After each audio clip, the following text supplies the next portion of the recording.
መስክር የዚህን ሰው እውነት ቀልጦ እንደሚበራ ሻማ መብራት በሌለው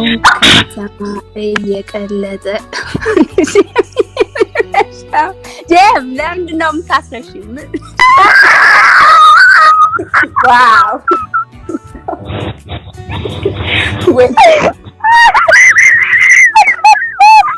ማይክል ዝግጀም ይጥጣ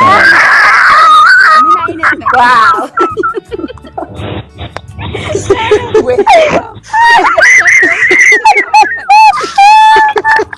ከስር ነበር ዛሬ ጀም የገበያ ትገርግሪ እንጂ ገበያ እኮ ዘጋሽ አትገርም ኮንሰርት ቤት ተዋርኩ ነበር ዛሬ እቺ ሰላም የሆነች ልጅ እንደው የማይረሳ ነው ይሄ ይሄን አንረሳውም እንጂ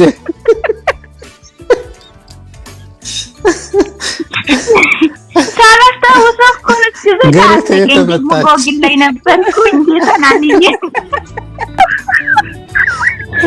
የሆነ ትግርኛ ሙዚቃ ትዝለስ አይታችሁ ቲክቶክ ላይ ተደረገና ብሎ ሰውየው እንደዚህ ብሎ ዘፈኑ ሲጀምር ቀርጣም ብሎበት እውነት ጎግል ላይ ነበርኩ እስኪ መጥቼ እስኪ ገብቼ እስኪ ዘጋ ድረስ በቃ ለቀቀብኝ